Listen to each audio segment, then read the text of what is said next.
this morning I'm going to carry on with this one, but I want to make a short film showing you just the amount of different textural effects and subjects we can use this sponge roller on. You can see here how I'm halfway through this painting just using the sponge roller, but this time how we can do effects for stonework and trees and all sorts, even the figures gradually being ghosted in. Now I'm going to, as usual, come in with my brushes to pull it all together, but just to show you how versatile the sponge roller can be, let me show you a few past paintings and close-ups of some of them to show you how we can use this sponge roller to get these lovely ethereal, slightly ghostly effects, almost like glazing with watercolour. But the textures can be wonderful. Here it's almost like the textures of the Rouen Cathedral by Monet. So it's rather fun. So when we're using the sponge roller, we can use it heavily and put a block of colour in, or we can use it much more lightly and glaze one over another. Here you can see how I've just used the roller lightly all the time and then gradually, lightly brought up the texturing and the glazing over the surface of the colour underneath. But of course we can make it much more solid. We can put more water with it to make it thinner and almost glaze it.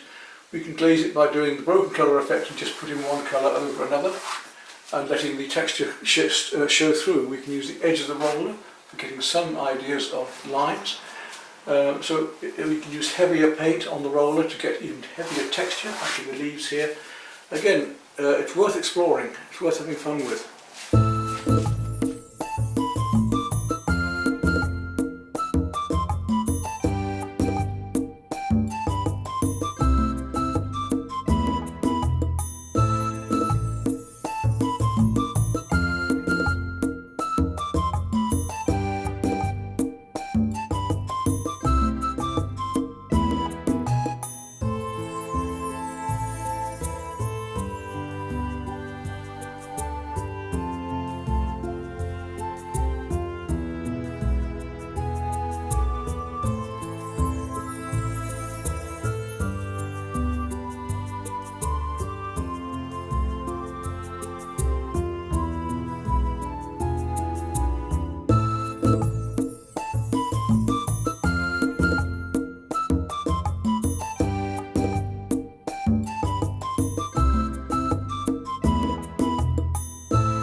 Okay, well, let's start to pull together this painting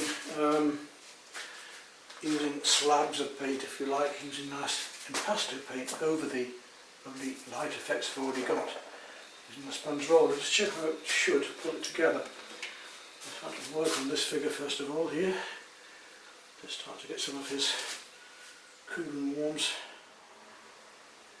Nice pure bits of colour wherever we can. I think I need to bring the blacks into this a bit as well. I need to work all the dark shapes out and then put the highlights in afterwards, but let's just get a slightly smaller brush. Go down as I'll just say to my blacks. Really need to define things a bit. It's a lovely impressionist piece like this, but if we want to define it more, then we've got to start to work in these.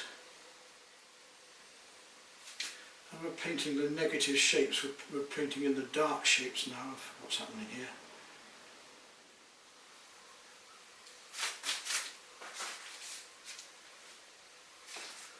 I need to do the same up here because we've got some important wings up here.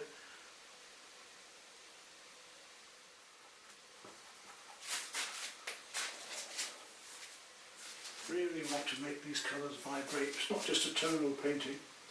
It's very much about colour as well. Now the purer colours, some of these greens coming back up into the window boxes again. And those greens are going to play against the reds below. So I'll take a little bit of viridian here. And finally we come down to our very light whites and colours. Tinting this, it's not pure white, I'm just tinting. There's a little bit of green to it.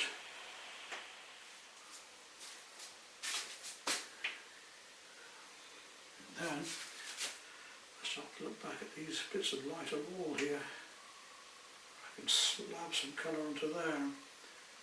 start to enjoy.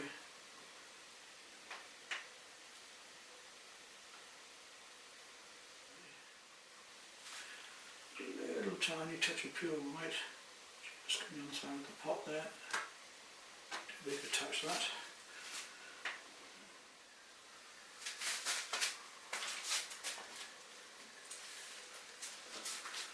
Now you can see how we can go lighter than we were still and really start to bring out these beautiful features.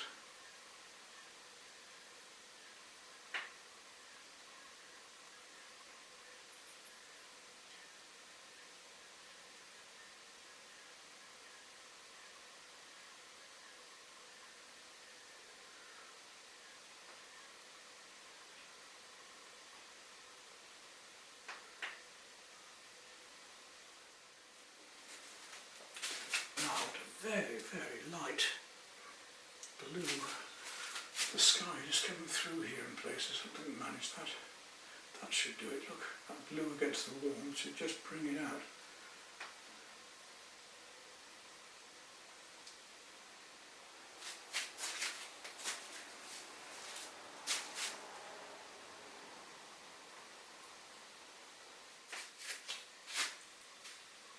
It's a very deep turquoise now to find these cool greens and blues going on in here.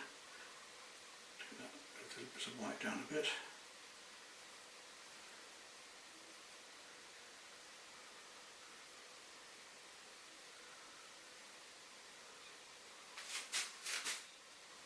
And the opposites again, if I bring some of this cool up into here, it's going to make those warms warmer, I hope.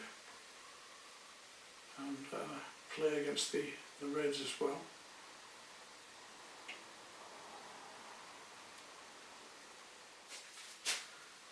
Just one or two colours here and there can bring out the opposite in the colours and really make things sing. But don't just put it in one spot. If you've got a colour going on and it's somewhere else, you've got to bring it across to somewhere else as well. I think we're almost there suddenly, you know. Those last purples just brought it together. Well, there we go then. You see how we can pick up on an effective light and pull it together afterwards. Get as much detail as we feel we need. We don't need too much detail, just enough to indicate things here. Right, lettering. That's the last thing we've got to do. Got to use a fine brush and have a go at doing some of this lettering, because it's very important. The lettering gives it that French feel. So I've got a fine brush for that, a little round. And I think we'll go for some white and I'll start off actually with some ivory. Add a little bit of pink to that. It's just the right mix for this job. That's what we can do then up here. Where is it? Just down. This light line going along here. Well, I've got the brush in my hand, I'll just pick up on that bar that's going through here.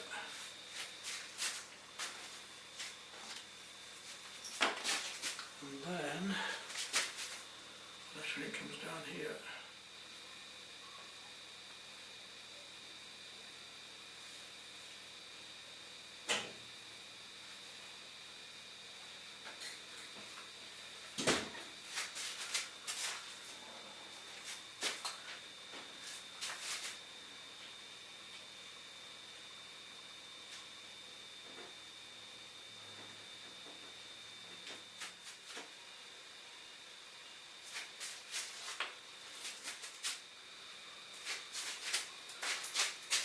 That one, yeah.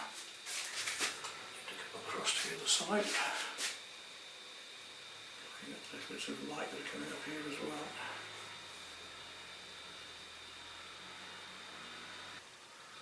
So these textures work together now. And we've got these lines to do around this here for a start.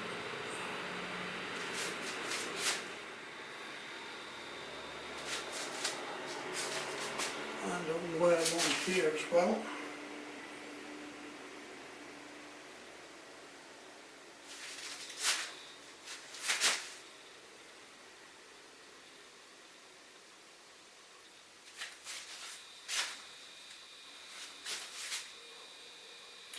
final details just to bring things out.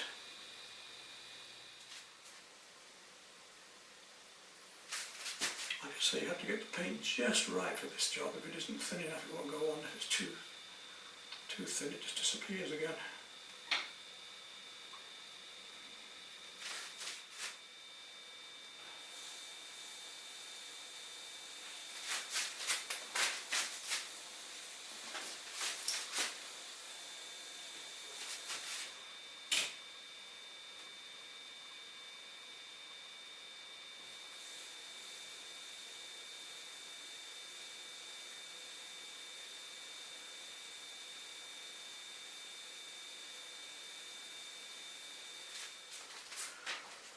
Well, I don't think I'm going to do much more on that, or it become too illustrative, but it just works as it is, I think. I have a signature somewhere. Decided where yet. Back against those lights up there. I need a little more dark just there to just finish that off.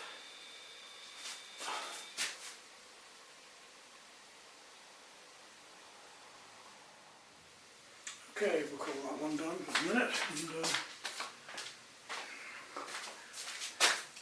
see then how we can pull together these pictures by tightening up gradually, strengthening out certain points, salient points, and leaving that lovely texture you can make behind. So let's take a closer look now at these textures.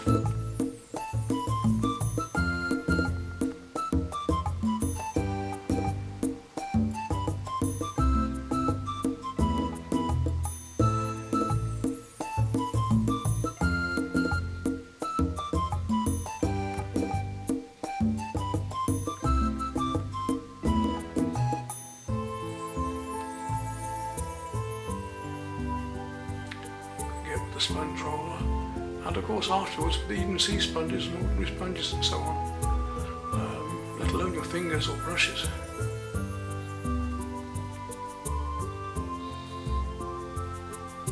Just dabs of paint, put the right colours in the right places and the right shapes one to another, and things just start to appear.